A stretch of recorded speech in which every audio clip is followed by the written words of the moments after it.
Snake bite, ये शब्द कई लोगों को आज भी खौफ ज़्यादा कर जाता है। उस पर भी अगर वाइपर, ब्लैक मांबा और कोबरा जैसे जहरीले सांप आपके सामने आ जाएं, तो लगता है कि बस अब मौत के दरवाजे पर ही खड़े हैं। आज जहर से लोगों को ट्रीट करने के हमारे पास कई तरीके हैं, कई एंटीडोट भी हैं, लेकिन इन सब की शुरुआत इलेक्ट्रिक शॉक से हुई है। जी हाँ, सही सुना, इलेक्ट्रिक शॉक से। कब, कैसे और क्यों, चलिए आज जान लेते हैं इस वीडियो में। स्नेक बाइट को इलेक्ट्रिक शॉक से ट्रीट करना, ये बात दकियानुसी लगती है ना? और लगे भी क्यों ना, आज दुनिया भर में एंटीडोट जो बन चुके हैं। जहरीले से जहरीले सांप के जहर को ट्रीट किया जा सकता है, फिर इलेक्ट्रिक शॉक की क्या जरूरत है? आज तो इसकी कोई जरूरत नहीं है, लेकिन मेडिकल साइंस हमेशा से इतनी डेवलप्ड नहीं थी और तब सांप के जहर का तोड़ डॉक्टर्स के पास भी नहीं था। ऐसे में मरीजों का इलाज कुछ ऐसे तरीकों का इस्तेमाल से किया जाता था जो काफी वियर्ड था। लेकिन जब साइंस अपने प्रयोगात्मक फेज में था और उन्होंने तभी एक एक्सपेरिमेंट भी किया।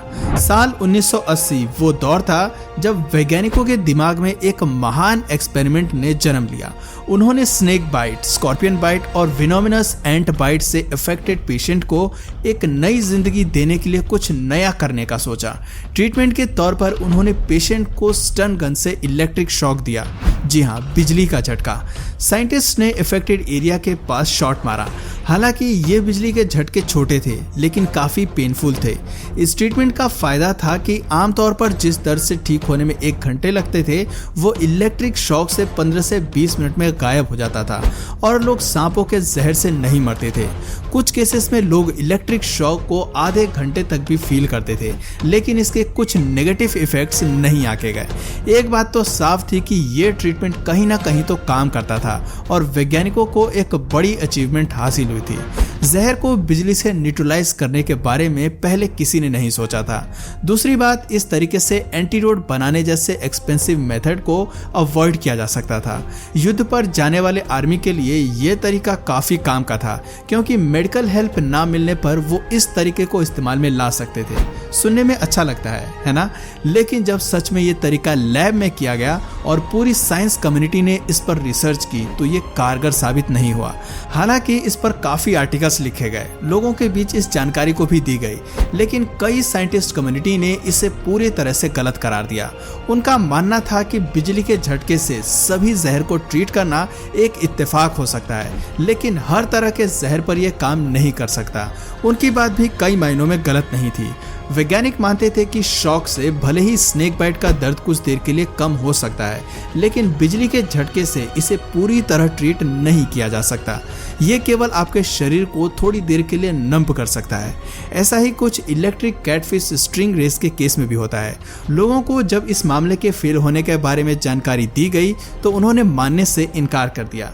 वो विश्वास करते थे कि स्टन गन से निकला हुआ बिजली का झटका उन्हें ट्रीट कर सकता है और वो ठीक हो सकते हैं। कई लोगों ने ये आजमाने के लिए इम्प्रोवाइज टूल्स का भी सहारा लिया और इसे खुद पर आजमा कर देखा, लेकिन इसका कोई इफेक्ट नहीं हुआ। ये सब अपनाने वाले लोग एक तरह से बेवकूफ बनते रहे। एक आदमी ने तो हद ही कर दी। जब उसके पेट रेटल स्नेक ने उसे काट लिया, तो अस्पताल जाने की बजाय उसने अपनी कार बैटरी से खुद को बिजली का झटका देने की कोशिश की। इसके लिए उसने स्पार्क प्लग को अपनी जीप पर सेट किए, लेकिन जब इससे कोई फर्क नहीं पड़ा तो इसने झटके की स्पीड बढ़ा दी। थोड़ी देर में उसे बचाने के लिए हेलीकॉप्टर वहां पहुंचा। तब तक उसकी हालत और भी ज्यादा खराब हो चुकी थी। हालांकि वो जिंदा था, लेकिन अपनी बेवकूफी के चलते जान भी खो सकता था। हॉस्पिटल में उसका पूरा ख्याल रखा गया और कुछ दिनों में डिस्चार्ज कर दिया गया, लेकिन इस तरह की बेवकूफी भरी सेल्फ ट्रीटमेंट बहुत कम लोग करते हैं। खैर, सांप के जहर पर तो ये ट्रीटमेंट काम नहीं करता, लेकिन शायद बैक्टीरिया के मामले में ये काम आ सकता है। एक नया इन्वेंशन बताता है कि बिल्कुल मिनिमल बिजली के झटके बैक्टीरिया को मार सकते हैं। ऐसे में देखा जाए तो शायद इस स्ट्रेटजी को डोर मॉप और वाटर प्यूरिफायर में इस्तेमाल किया जा सकता है, क्योंकि यही एक ऐसी जगह होती है जहां सबसे ज्यादा कीटाणु पनपने के चांसेस होते हैं। 2010 से कुछ बिजनेसमैन ने इस तरीके पर काम भी किया है। हालांकि इस तरह की टेक्निक के कुछ साइड इफेक्ट भी होते हैं, लेकिन अगर उस पॉइंट को साइड रख कर देखा जाए तो बिजली को बहुत चीजों में इस्तेमाल किया जा सकता है। जहां पर भी बैक्टीरिया होने के चांसेस ज्यादा होते हैं वहां इस मेथड को यूज किया जा सकता है। रिसर्च बताती है कि चार्ज्ड वाटर ज्यादा प्यूरिफाइड होते हैं। इसका मतलब है कि बिजली के इस्तेमाल से कई फायदे हैं, लेकिन हम इसे हमेशा इस्तेमाल में नहीं ला सकते। इसका पहला कारण है कि यह बहुत महंगा होगा।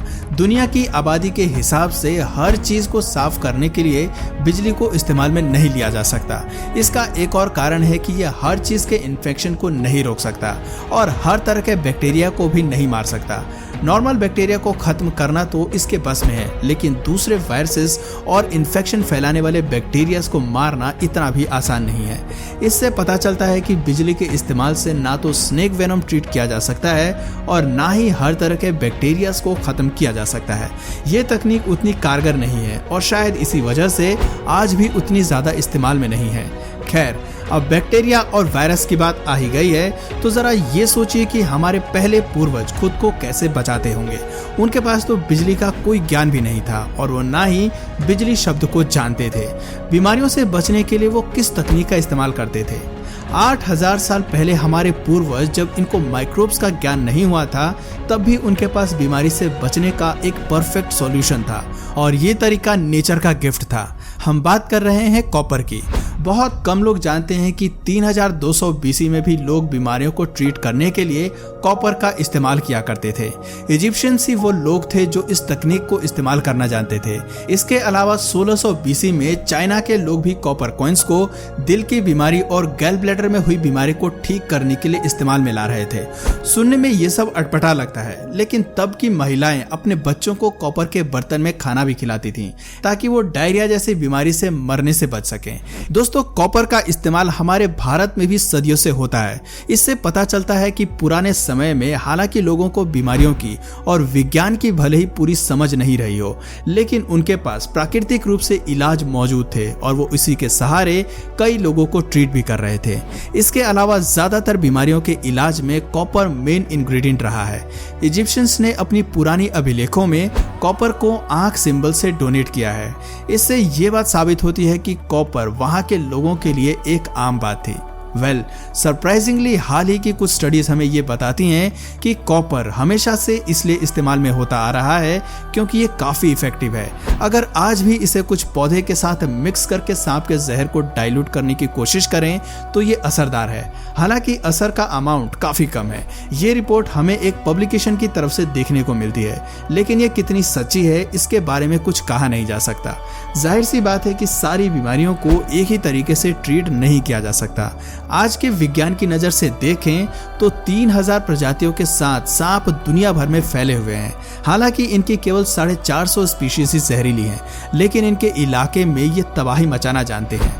हर साल 5 मिलियन लोग स्नेक बाइट का शिकार होते हैं, जिनमें से 1 लाख लोग सांप के काटने से मर जाते हैं। ये आंकड़ा बताता है कि सांपों के जहर में वैरायटीज हैं। सबका जहर एक जैसा नहीं है, इनमें मिलने वाले कंपाउंड्स अलग अलग होते हैं। तो जरा सोचिए, क्या कॉपर या बिजली के ट्रीटमेंट से सबको ठीक किया जा सकता है? आपका जवाब जरूर ना होगा। इस बात को डंके की चोट पर कहा जा सकता है कि जब सांपों का जहर अलग है, उनके इलाज में इस्तेमाल होने वाले एंटीडोट अलग हैं, तो एक ही तरीका सबके लिए कैसे फिट बैठ सकता है? शायद यही वजह है कि इलेक्ट्रिसिटी से सांप के जहर को ट्रीट करने से कुछ नहीं हुआ होगा और केवल कुछ ही लोगों को लगा होगा कि ये असरदार है। आज भी सांप के जहर को स्टडी किया जा रहा है और नए नए एंटीडोट ढूंढे जा रहे हैं ताकि ज्यादा से ज्यादा लोगों को बचाया जा सके।